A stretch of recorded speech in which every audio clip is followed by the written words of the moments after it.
Hello, everybody. Welcome back to the Winning Drive podcast. I'm Reeta Hubbard, the NFL chick, co-host of the Glenn and Reeta Show on 105.7 The Fan, with my guy Cordell Woodland from Shaking It Up Sports and the Ravens reporter for 105.7 The Fan.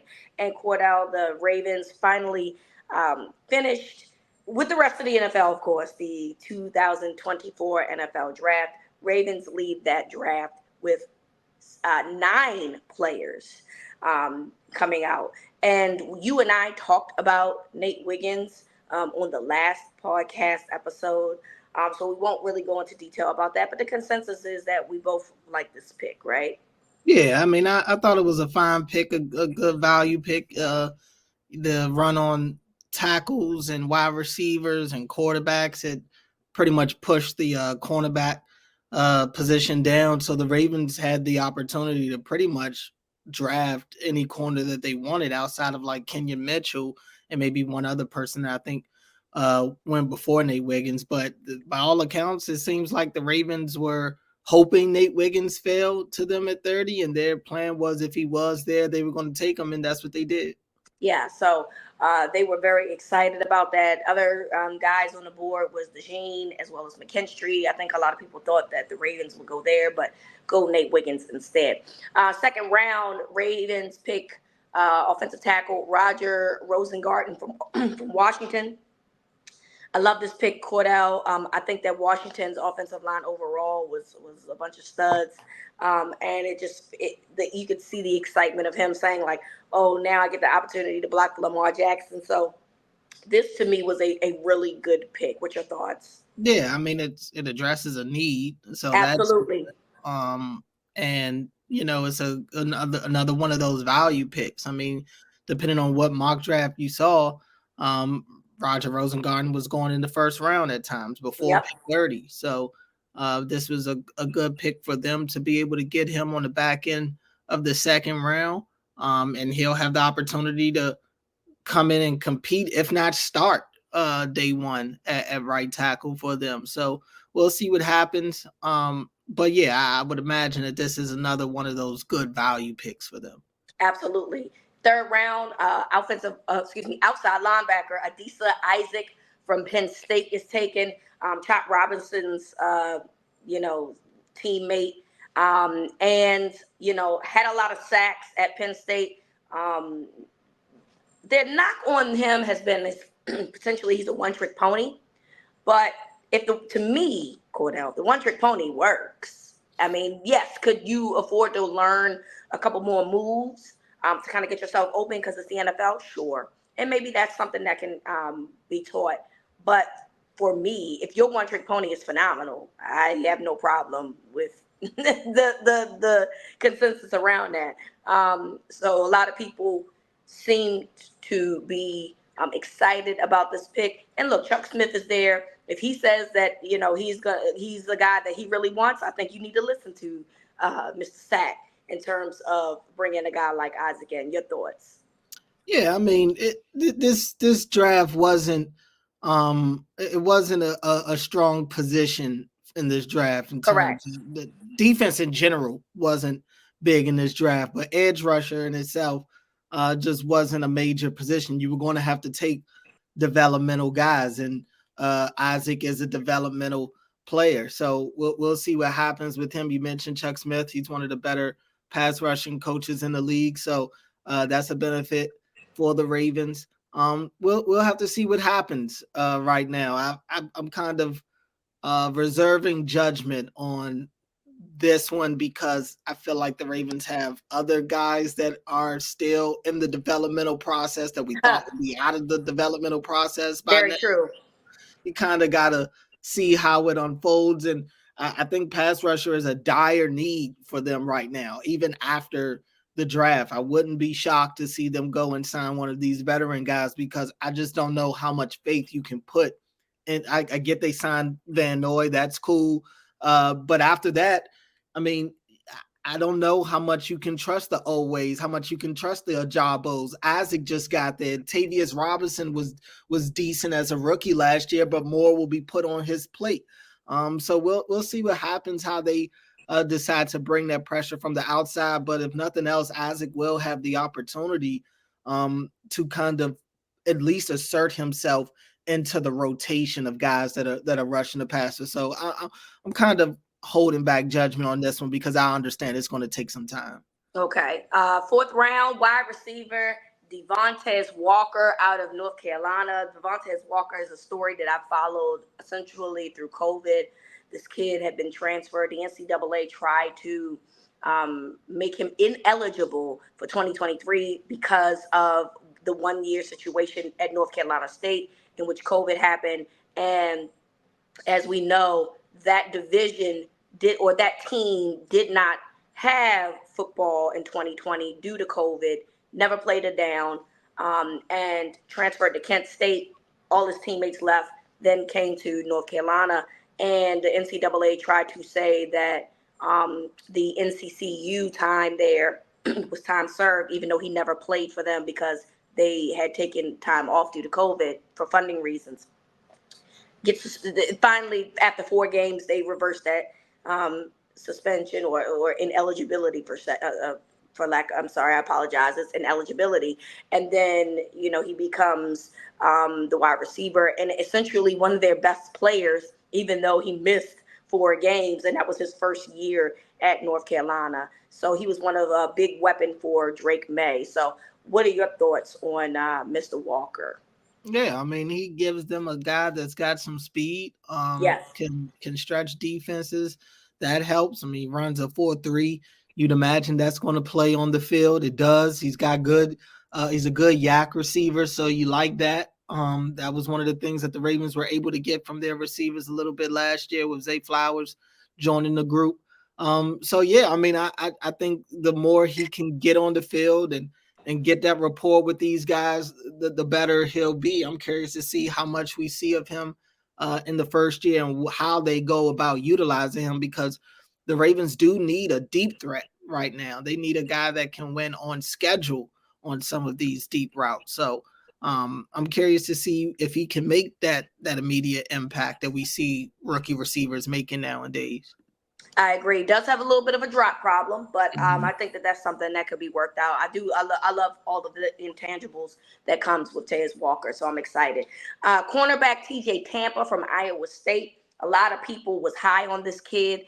Apparently, he did not really run well in the 40 at the combine, so potentially dropped his stock a little bit.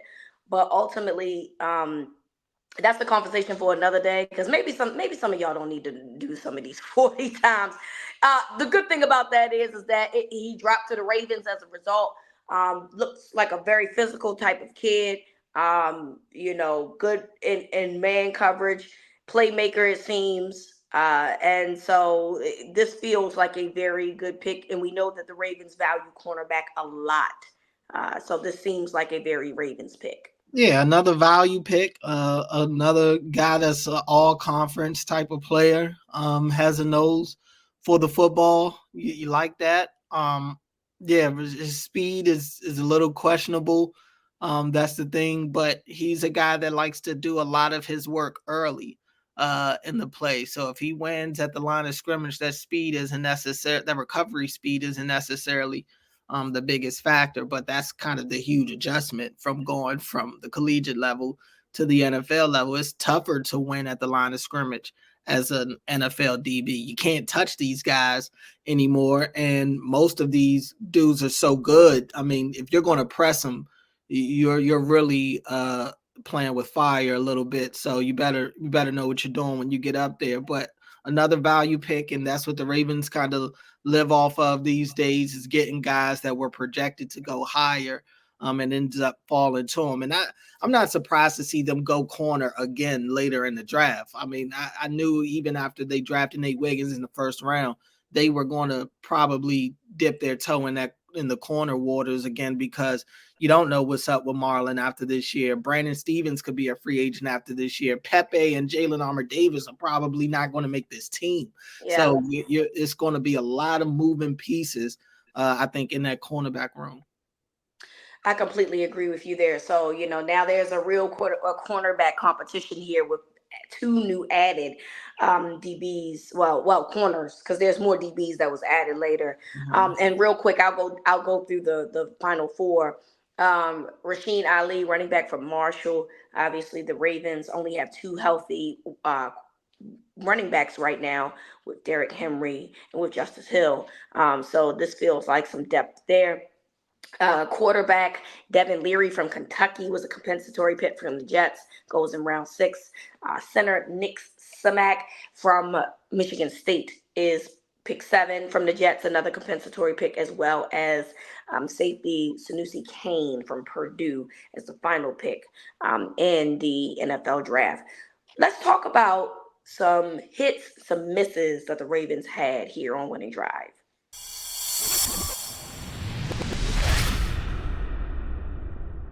All right, Cordell. So we gave the list of the draft picks that the Ravens chose. Did you feel like that there were any hits in terms of who they drafted? And then did you feel like that there were any misses, even with it being someone that they drafted or someone that they had an opportunity to draft and missed out on that opportunity? I think getting Roger Rosengarten should be considered a hit. I mean, this is a guy that was had shown the ability to play on both sides of the line, left tackle and right tackle on one of the best offensive lines in the nation. To get him in the second round, I thought was really good. I don't know what caused him to fall as much as he did. They have more information on that than I do, but I would have to imagine that that's a win for them at this stage to be able to get a tackle with that type of talent and that type of potential where they did. And considering how much they need him right now, I think that would be considered a win for me. I think I think Tez Walker could end up being a win. I'm still kind of holding out reservations with him because he's so raw. Like you mentioned, he does have some of the drop issues, and but he, on the flip side, he has that game changing speed. He has the ability to take the top off the defense, and he can make some contested catches too. So it's kind of just like that coin flip, which you don't like with receivers. It's like either they're going to make a spectacular catch or they're going to just drop one that hits them right in the breadbasket. You just don't know. The Adisa Isaac one is just, I mean, I'm just not jumping for joy about that one. I feel like, So do we consider this a miss? I'm reserved. I don't like to say the word miss so early. Okay. I mean, even hit, Okay. I don't know, but I guess for the sake of the segment, I'll call it a miss. I mean, I don't like players that come out without having a ton of production in a pivotal spot that you need them to have production in for their position. And then this idea that you're just going to wake them up and press all the right buttons and get them to all of a sudden be the player that you think they can be. It's tough enough to get players that do show that ability at the collegiate level to then tap into it again at the professional level and take it to a next level. It's that's tough enough on itself, but to continue, I mean, I don't want to say it's the Adafe Owe situation again, but I will say that with that one, it's like Adafe comes in with no sacks in his last year, and the idea is that the Ravens are just going to all of a sudden reinvent the wheel and turn this guy into a dominant pass rusher. And now everybody's frustrated that Adafe Owe can't get to the quarterback. It's like this is who he's been. Now, the reason I don't want to beat the Ravens up too much about it is because I understand it's a massive need, and I understand the edge rush class this year really just wasn't good. So It's not like unless they were able to get one of the top 2 to 3 guys, it is nobody that you really were going to say wasn't developmental. So I'm not trying to beat them up for that.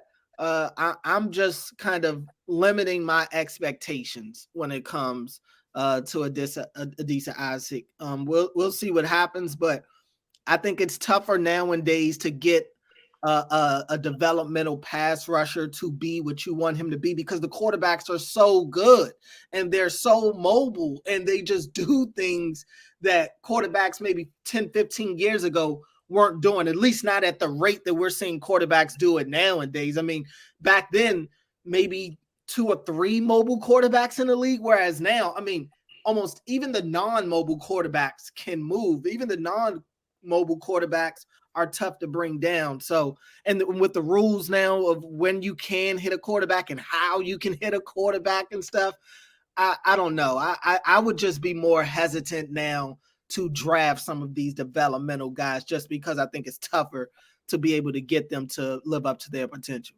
That's a good point. I completely understand that regard. I'm with you on the Rosen Garden on the hit. Another one that I liked a lot was the Nick Samak pick. I don't know if I'm saying his name right, and I apologize if I'm getting that wrong. But probably Samick, I'm guessing. Samick, thank you, because I'm not good with names. Everybody knows this. I really try. However, Nick Samick is a good pickup at Michigan State. Run blocks extremely well. Now, obviously, Linderbaum is not losing his job, but we know that the Ravens definitely need depth. And I think that he is good in that regard in terms of depth.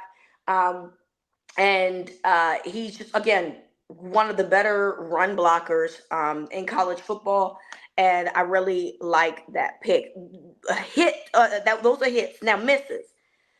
Devin Leary, I don't understand it. I understand the logic because the Ravens only have Josh Johnson currently as the backup quarterback, and Josh Johnson is a journeyman, older quarterback, and you do need to have a little bit more depth there. Yes, I know about Malik Cunningham, but let's be honest here about that, where Malik Cunningham is a very, very raw talent. He's a wide receiver. He's not even. Yeah, and probably, I was going to say, probably won't be playing quarterback in the National Football League. We got to be honest about that. So they definitely need to bring someone in, even if you want to say it's a camp arm or whatever. And if you want to say it's a 6th-round draft pick, okay, fine.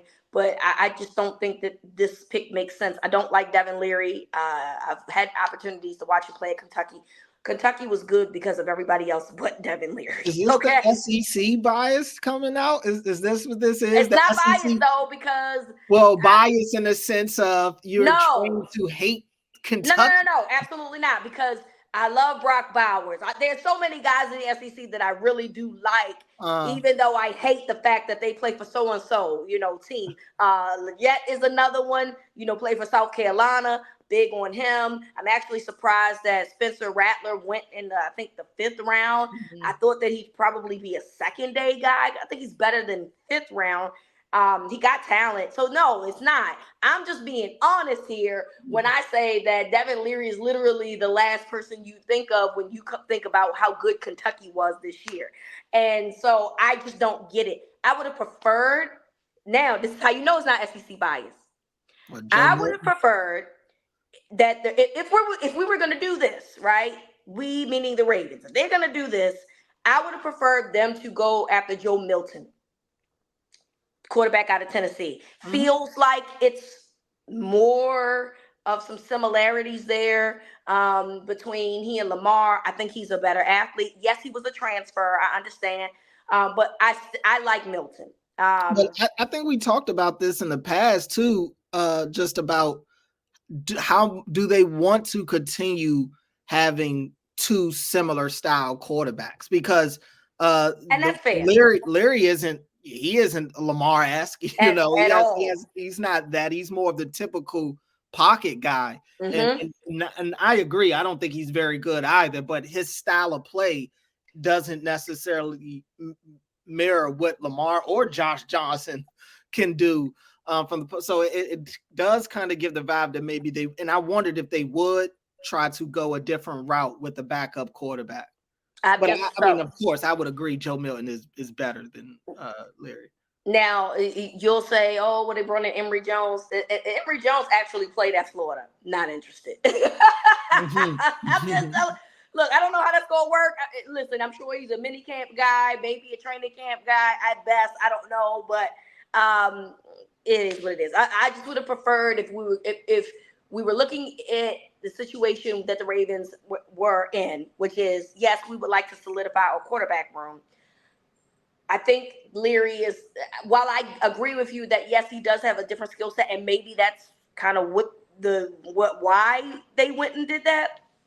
I think that there's still better guys there. That's all I'm saying, and that you would have had an opportunity to potentially get. So, yeah, that's where I stand with that. Other than that, I don't really have an issue with how the way that this draft went. I feel like they didn't force themselves. They didn't reach, similar to like what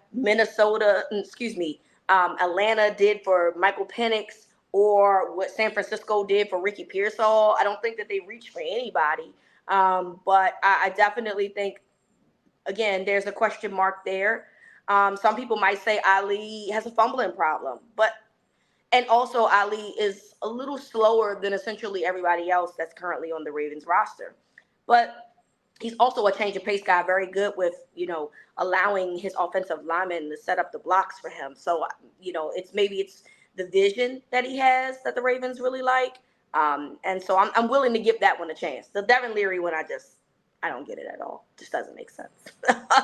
I'm sorry. Any other hits and misses that you got? I think that I'm good. I mean, it's a draft filled with guys that, a lot of these guys may end up being people we don't hear from for maybe a year or at all, to be honest with you. So I think in terms of the guys that they want to be at impact players outside of Isaac, I think that I think they got it right. All right.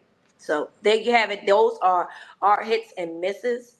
Let's talk overall what we think about this Ravens draft.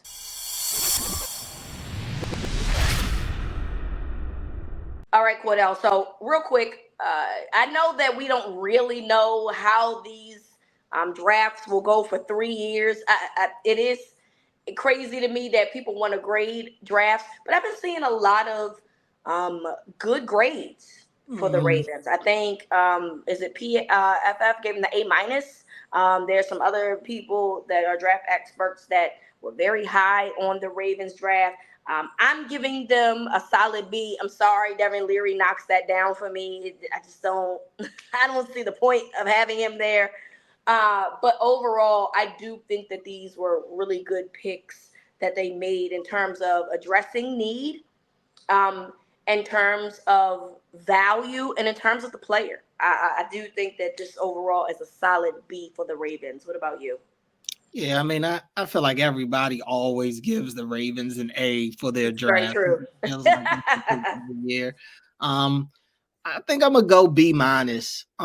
It's no. I mean, look, it's they're picking at 30, so I'm taking that into account. But Yeah, there's no real wow factor. It's nobody that like blows me away in this class that I'm like, okay, I think they have the potential to be the best at their position.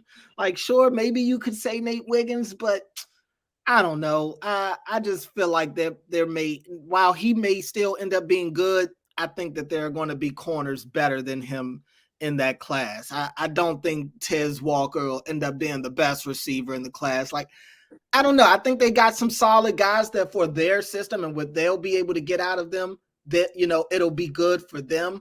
But I just think in the grand scheme of things, I just don't think that this is going to be a class that we go back in time and it's just like, oh, that was one of Eric DeCosta's best drafts ever right there. It's solid. It's cool. They address needs. They continue their method of getting great value at picks. But yeah, it's just no wow factor for me. And again, I'm acknowledging it's tough to get a wow factor when you're picking so late. So I give them a B-.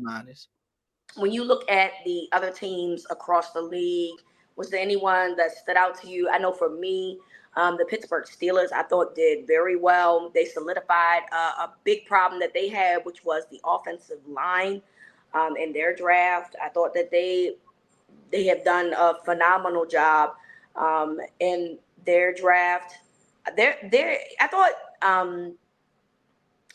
Washington did a good job in their draft as well. Um, Obviously picking up their needs and such. I like the Jaden Daniels pick, but we all knew that that was essentially going to happen anyway. Mhm. So I'm not. I don't really feel any type of way about that. But overall, I thought that they had a good draft as well. Was there anyone else that stood out to you or anyone on your end that stood out to you about the NFL draft? I'm still scratching my head about this Michael Penix thing. Y'all can try to explain it to me all day long. The Kirk Cousins deal is a 2 year. It's 2 years guaranteed Mhm. money. Doesn't make sense. Michael Penix will be 24 years old in May. 24, which means by the time he probably starts, if Kirk Cousins is healthy for 2 years, he's going to be 26. I'm sorry, that doesn't make sense to me. Sorry. Now, the thing is, they probably looked at next year's draft and the year after next and was like, hey, I don't want I don't want any of those quarterbacks because that group is I looked at the group, it's not that good outside of Mhm. Shador. And so, you can maybe understand the logic of we didn't like the guys that were coming out 2 years from now, so we needed to make a move now. But Penix in NFL years, in terms of when he could potentially be starting full time, old, very Chris Winky energy there. I'm just saying. So that's that's where I stand with that, and that's where I'm gonna leave it there. Any things that stood out to you on other teams in the NFL draft? I thought the Cardinals had a good draft. I mean, Yes. they had 12 picks Yeah. in the draft as a whole. They get Marvin Harrison Jr., which could go down as the best draft pick in the class. They also get Darius Robinson from Missouri later Yep. on in the first round. I thought that was a good value pick.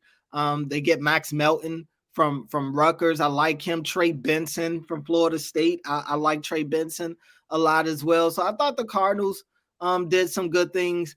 I thought the Bears really maximized They their, did. their two first Yes. round picks, getting Rome Odunze and Caleb Williams. I mean, that receiving core in Chicago is downright scary. Because I they mean, already have what, Keenan Allen and DJ Moore, correct? yep, yep. Yeah. Keenan Allen and DJ Moore. So that's going to be downright scary in Chicago. I mean, I don't know a rookie quarterback that's come in with those type of weapons day one. So we'll see what happens with them. I thought Dallas had an uneventful weekend. Honestly, I didn't necessarily none of Dallas's picks. I mean, Tyler Is this Guyton. your bias coming in, friend?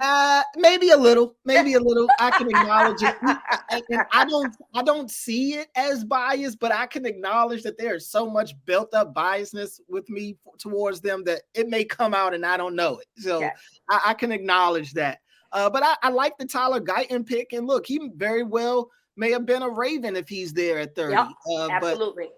for the Cowboys to be able to move back and still get Tyler Guyton. I thought that was a really good move by them. But other than that, nothing else really wowed me for them. I don't think Bo Nix is going to be great for Denver. I'm not ecstatic about that pick. I think Denver's going to be right back in the draft next year, looking for a quarterback, maybe Wow. hoping it's Shador. But I really see a Josh Rosen, Kyler Murray situation happening here in Denver. I'm not sold that Bo Nix is the guy for Sean Payton, who's probably the pickiest guy when it comes to quarterbacks. I don't think he's going to be satisfied with Bo Nix, but that's just me. I could be wrong. I think they drafted one of his weapons as well, so look, They that might did. They got help. Troy Franklin. Troy Yes. Franklin is Yes. solid. I like Troy Franklin. I do too. Nothing wrong with that. But I just think overall, they wanted to trade up and ultimately weren't. I know Sean Payton said that they pretty much doped the Vikings into trading up. But if I'm being honest, if I could have traded up and gotten something better than Bo Nix, I would have done it. I would have done it. I'm probably taking McCarthy over Bo Nix, to be honest with you. I probably am.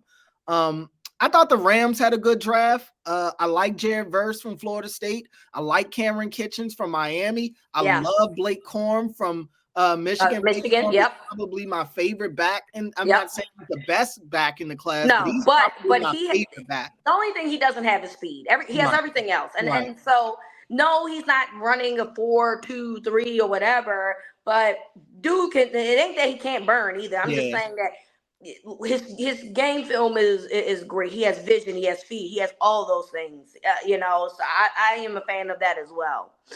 Yeah, I mean, those were the ones that really stood out to me. New England, I